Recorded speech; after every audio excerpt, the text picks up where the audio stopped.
And I'm back this time to review the Microsoft Surface Laptop Go 2. This is an older device by 2023, but still the latest in the lineup of this series at the making of this video. This review comes a bit later than others you might have seen online, with the fresh twist that I'll be comparing the productivity and general use of this device with the Microsoft Surface Go 3. I hope you will find this video useful. I sold my Microsoft Surface Go 3, which was absolutely rubbish, for $420 US, and bought this Surface Laptop Go 2 for $560 US used, which means I upgraded my Surface experience from a Go 3 to a Laptop Go 2 for just $140 US.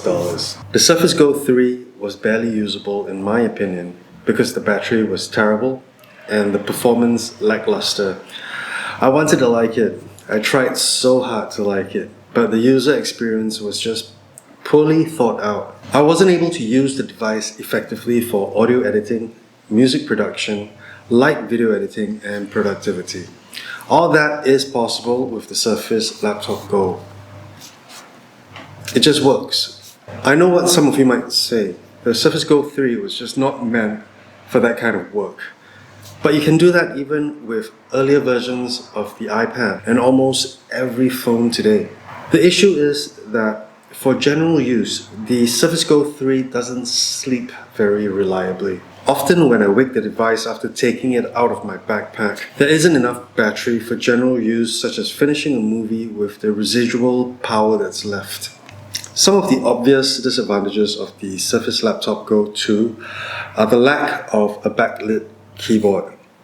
However, I found in the dark that the screen provides sufficient ambient light for me to use the keyboard sufficiently well. The indentation of the mouse pad feels a little bit cheaply done, but it works when you need it to, and I prefer to use a mouse anyway.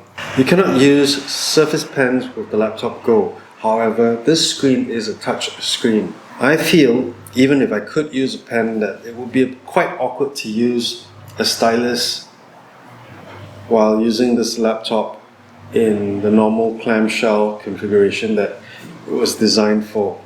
And personally, for me, it means that my Wacom tablet is finally useful again.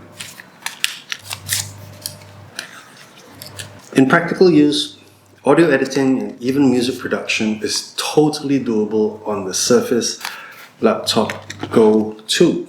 Previously, I could not edit audio on the Surface Go 3 while watching a YouTube video or Netflix movie simultaneously, but I can do all that with this laptop. For some reason, on the Surface Go 3, the audio outputs could not play out from two different applications at the same time.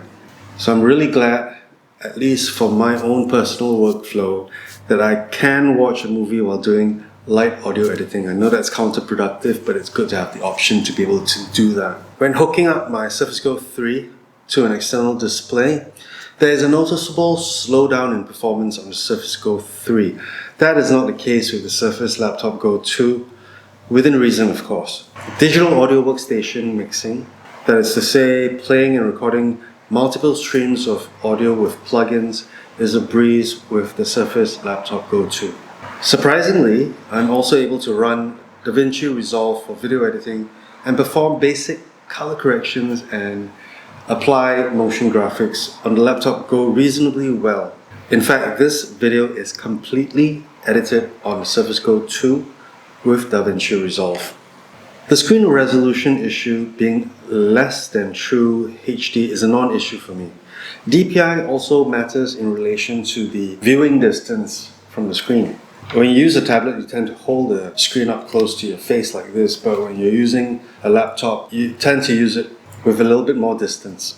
I prefer the size of the screen of the Laptop Go with a lower resolution but a larger screen than the smaller but higher resolution display of the Surface Go 3.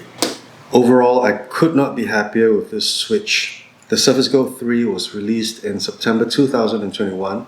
The Surface Laptop Go was released in June 2022. Because of this, I'm even happier that I got this system switch sorted out by selling used and buying used. The Surface Go 3 is a 2-in-1 device. The keyboard is detachable, but if you have ever owned a device with a detachable keyboard, you will also experience what I have and many users have as well, and that is that the keyboard doesn't last very long. The fabric wears out very quickly over time.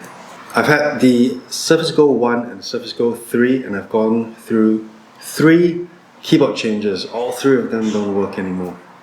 In order to use the Surface Laptop Go 2 for audio and video editing, I recommend going for the highest spec model with more onboard storage for convenience.